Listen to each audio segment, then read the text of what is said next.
প্রিয় ষষ্ঠ শ্রেণীর শিক্ষার্থীরা, তোমরা সবাই কেমন আছো? আশা করি ভালো আছো। আমি মোহাম্মদ সিফায়াত আছি তোমাদের সাথে। ইজি ম্যাথস চ্যাটের পক্ষ থেকে তোমাদের সবাইকে সুস্বাগতম। প্রিয় শিক্ষার্থীরা, আমি তোমাদের গণিত বইয়ের সরল সমীকরণ অধ্যায়ের 171 নং পৃষ্ঠার যে একক কাজটা ছিল সেটা আমি সমাধান করেছি। আজকে আমি তোমাদের বাস্তব সমস্যাকে এক চলক বিশিষ্ট সরল সমীকরণের মাধ্যমে প্রকাশ কিভাবে করতে হবে সেটাই আমি তোমাদেরকে দেখাবো। এখানে দেখো কি বলা হয়েছে, নিচের ছকের বাস্তব সমস্যাগুলোকে এক চলক বিশিষ্ট সমীকরণের মাধ্যমে প্রকাশ করে ছকটি পূরণ করো।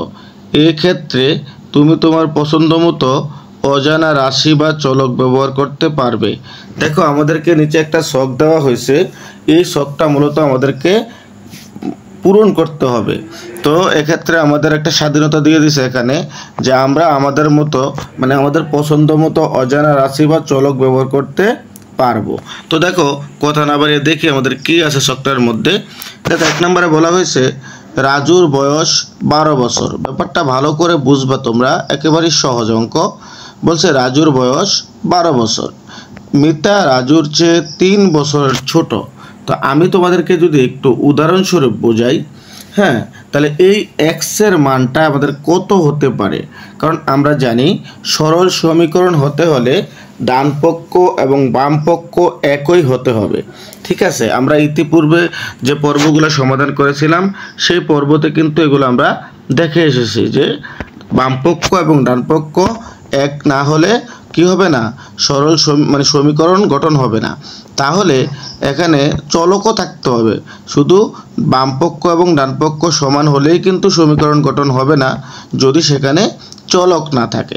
তো দেখো আমাদের এই জায়গাতে কিন্তু চলকও রয়েছে। তাহলে x - 3 = 12 আছে। ঠিক আছে, তো আমাদের কি করতে হবে, আমাদের হচ্ছে ডান পক্ষ এবং বাম পক্ষ মিলাতে হবে।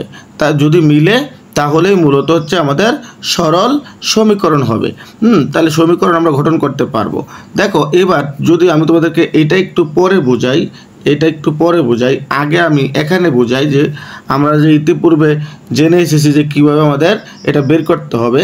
দেখো এখানে -3 আছে, একটু খেয়াল করো, x +3 আছে। এখানে কি রয়েছে দেখো, x + 3, এখানে x + 3। তাহলে এই জায়গাতে আমাদের যেহেতু ডান পক্ষতে 12 আছে, তাহলে এখানে কিন্তু আমাদের 12 মিলতে হবে। দেখো ব্যাপারটা কোথায় থেকে আসে এটা কিন্তু আমি তোমাদেরকে পরে দেখাচ্ছি। হ্যাঁ, তাহলে এখানে দেখো আমাদের কত, এই x এর মান কত ধরলে আমরা কিন্তু এটার মতো 12 পাবো।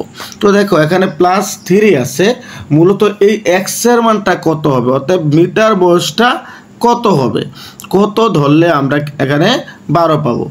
তাহলে দেখো তো, যদি আমরা এখানে 9 যোগ করি, 9 এর সাথে যদি আমরা 3 যোগ করি, তাহলে কিন্তু আমরা কি পাই, 9 এর সাথে যদি আমরা 3 যোগ করি তাহলে আমরা 12 পাই। আমি তোমাদেরকে একটু স্পষ্ট করে বোঝাই।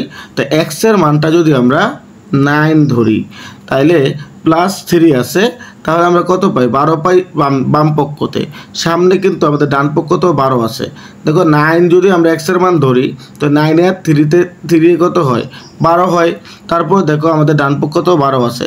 তাহলে দেখবা আমার উত্তরটা কিন্তু 9, এই যে আমি 9 x এর মান ধরলাম, মূলত এইটাই বের হবে। এখন দেখো এখানে বলা হয়েছে রাজুর বয়স 12 বছর। আচ্ছা, তাহলে বলছে মিতা রাজুর চেয়ে 3 বছরের ছোট। তাহলে আমরা জানি ছোট মানে হয় বিয়োগ, তাই না? তাহলে রাজুর বয়স যদি 12 বছর হয়, তাহলে মিতার 3 বছর কি হবে, বিয়োগ করতে হবে। তাহলে বিয়োগ যদি আমি করি তাহলে কিন্তু আমরা x এর মান পাই। কার মান, এই যে x এর মানটা, এই x এদিকে যে x আসছিল সেই x এর মানটা কিন্তু আমরা পাই। তাইলে আমার কি করতে হবে, আমার এখানে কিন্তু ডান পক্ষতে 12 আছে, তাহলে এখানে আমার 12 মিলাতে হবে কিন্তু। তাহলে আমি যদি কি করি, এখানে 12 থেকে 3 বিয়োগ করি, তাহলে মিটার বয়স হয়ে যায় হচ্ছে কত বছর, তাহলে মিটার বয়স হচ্ছে 9 বছর। এবার 9 বছরের সাথে যদি আমি যোগ 3 দেই তাহলেই কিন্তু হয় 12 বছর। তাহলে দেখো আমার ডান পক্ষ এবং বাম পক্ষ মিলে গেছে। তো দেখো তারাও কিন্তু মিটার বয়স x বছর, তাহলে x বছর মানে আমরা জানি x সমান আমরা কত পেয়েছিলাম, এইমাত্র আমরা যা করলাম সেটা 9 পেয়েছিলাম। তো 9 এর সাথে যদি আমরা 3 যোগ করি তাহলে কিন্তু আমরা কত পাই 12 পাই। দেখো তাহলে বাম পক্ষতে আমরা 12 পাই, ডান পক্ষতেও কিন্তু আমাদের 12 রয়েছে। আশা করি তোমরা এইটা এক নম্বরেরটা বুঝতে পেরেছো। এবার আমি তোমাদের 2 নম্বরে কি আছে সেটা তোমাদেরকে বলবো। দেখো 2 নম্বরের মধ্যে কি আছে, একটি সংখ্যার দ্বিগুণের সাথে 7 যোগ করলে যোগফল 21 হবে। একটা কথা মনে রাখবা, এখানে একটি সংখ্যার দ্বিগুণ, এখন একটি সংখ্যা কত সেটা কিন্তু আমরা জানি না, এটা অজানা রাশি, হ্যাঁ, বা চলক, যেটা আমরা জানি না।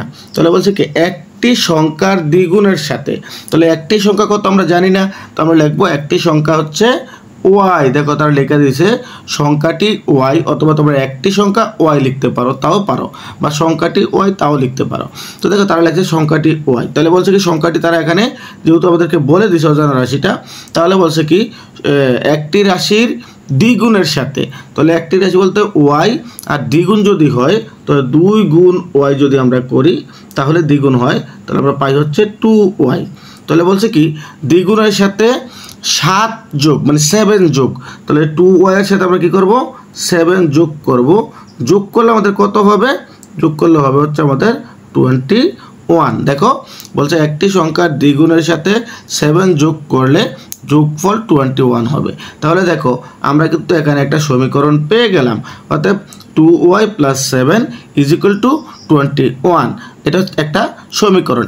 তারপরে দেখো 3 নম্বরের মধ্যে কি আছে, 3 নম্বরের মধ্যে যদি আমরা যাই, 3 নম্বরে কি বলছে দেখো, বলছে তোমার কাছে থাকা কিছু চকলেট, দেখো এখানে কিছু চকলেট, কতটা চকলেট তোমাকে বলেনি, বলছে কিছু চকলেট, কিছু চকলেট থেকে তুমি তোমার ছোট বোনকে 5টি চকলেট দেওয়ায় তোমার 4টি থাকলো। তাহলে বলছে কি কিছু চকলেট, কি বলছে কিছু চকলেট। তাহলে আমরা মনে করি যে চকলেটের সংখ্যা হচ্ছে কত x, বা তুমি y লিখতে পারো, তুমি z লিখতে পারো, তোমার ইচ্ছা।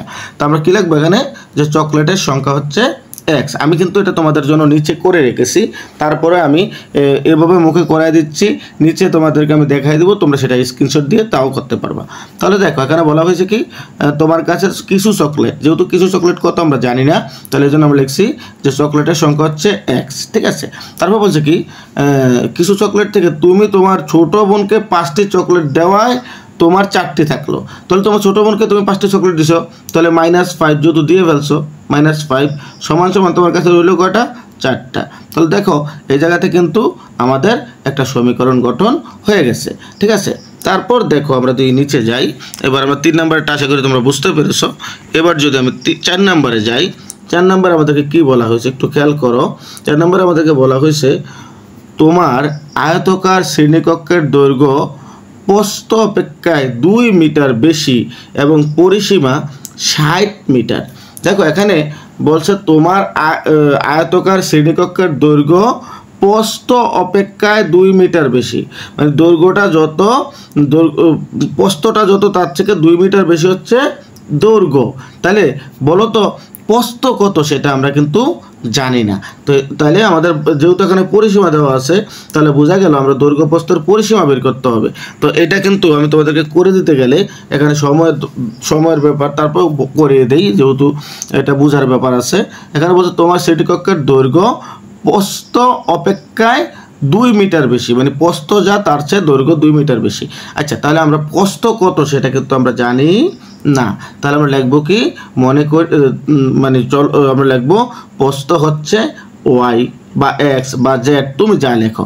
তাহলে বলছে কি বলছে দৈর্ঘ্য হচ্ছে 2 মিটার বেশি, তাহলে বেশি মানে কি যোগ, তো y এর সাথে 2 যোগ, ঠিক আছে। তারপর বলছে কি দেখো তাহলে আমরা প্রথম পাইলাম হচ্ছে y, এটা হচ্ছে প্রস্থ পাইলাম, আর এটা হচ্ছে দৈর্ঘ্য পাইলাম, তাই না। তাহলে আমরা প্রস্থ দৈর্ঘ্য পেয়ে গেলাম।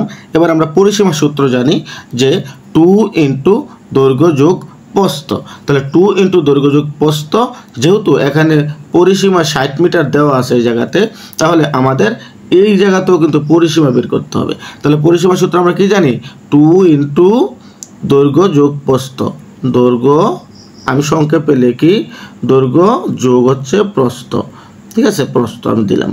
তারপর দেখো তাইলে এইবার আমার দৈর্ঘ্য কত পাইছি y + 2, আমি এখানে লিখবো y, আমি একটু তোমাদেরকে ক্লিয়ার করে দেখাই।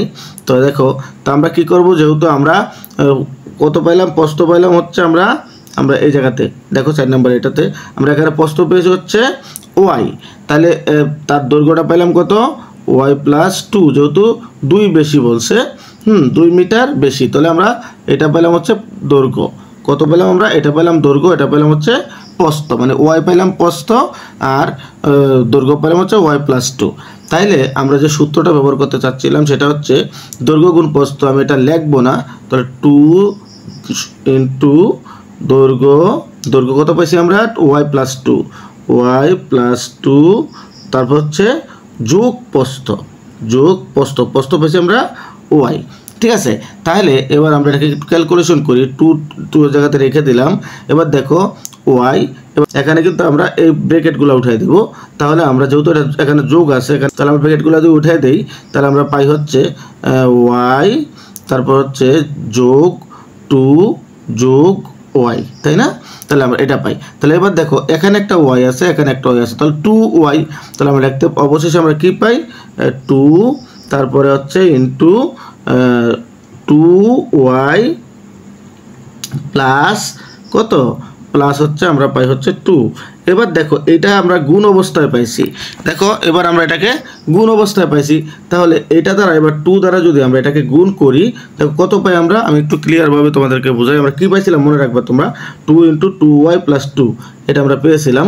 তো আমরা কি পেয়েছিলাম বলো তো, 2 ইন্টু 2y প্লাস 2 এটা পেয়েছিলাম আমরা, তাই না? আচ্ছা, এবার এটা আমরা 2 দ্বারা গুণ করব। 2 দ্বারা যদি আমরা গুণ করি দেখো 2 দ্বারা তো 2 দুগুণে 4 হতো 4y পাই আমরা। তারপর দেখো প্লাসের প্লাস, তারপরে 2 দ্বারা 2 কে গুণ করলে আমরা পাই 2 দুগুণে 4 হতো 4 পাই। তারপর সমান সমান কত পাইলাম দেখো, অর্থাৎ এটা কিন্তু আমরা পরিসীমা বের করলাম। তাহলে এখানে পরিসীমা, এরপরে এখানে পরিসীমা কত আছে, এখানে পরিসীমা আছে 60। তাহলে আমরা পেলাম হচ্ছে 60। তাহলে আমরা পেলাম হচ্ছে 4y plus 4 is equal to 60, একটা সমীকরণ। ঠিক আছে, আশা করি তোমরা বুঝতে পেরেছো। তারপরে দেখো 5 নম্বরে কি বলা হয়েছে। 5 নম্বরে বলা হয়েছে দেখো এখানে সাদিয়ার কাছে কিছু এবং অপুর কাছে 20 টাকা আছে। সাদিয়ার কাছে কিছু কত সেটা জানা নাই, তাহলে বলছে কি সাদিয়ার কাছে কিছু এবং অপুর কাছে 20 টাকা আছে, দুজনের কাছে মোট 45 টাকা আছে। তাহলে দেখো আমরা লিখবো সাদিয়ার কাছে আছে z টাকা। মনে করো আমরা লিখবো সাদিয়ার কাছে আছে z টাকা। তাহলে অপুর কাছে আছে কত 20 টাকা, তো z এর সাথে যোগ 20। তারপরে দেখো তাহলে সর্বমোট তাদের হবে কত 45 টাকা। তাহলে সমান সমান আমরা একটু এটাকে এই জায়গাতে লিখি, তাহলে z প্লাস হচ্ছে 20 সমান সমান তাদের সাথে সর্বমোট কত হবে 45 টাকা। তাহলে 45, দেখো এই একটা সমীকরণ আমাদের হয়ে গেল। তাহলে z plus 20 is equal to 45, এটা হচ্ছে আরেকটা সমীকরণ। তারপর দেখো নিচেরটা 6 নম্বরটা যদি আমরা খেয়াল করি, বলছে কি তোমার কাছে 15টি বরুই ছিল, তোমার কাছে 15টি বরুই ছিল, যা থেকে কিছু বরুই বন্ধুরা খেয়ে ফেলায় আর 60টি বরুই অবশিষ্ট আছে। এবার কিছু বরুই খাইছে, কতটা বরুই খাইছে সেটা কিন্তু এখানে বলা হয়নি। তাহলে বন্ধুরা কিছু বরুই খাইছে, তাহলে আমরা লিখবো যে খেয়ে ফেলা বরুইয়ের সংখ্যা কত x, দেখো তারা দিয়ে দিছে। তাহলে ছিল কত দেখো 15টি বরুই ছিল, তাহলে 15 থেকে কি খাইছে কিছু সংখ্যক বরুই খাইছে, তাহলে খাইলে কি হয় বিয়োগ হয়। তাহলে আমরা কি লিখবো 15 বিয়োগ হচ্ছে x, যেহেতু আমরা খাওয়া বরুইয়ের সংখ্যা পাইছি x, তারপর দেখো অবশিষ্ট হয়েছে কত 7 সমান সমান 7।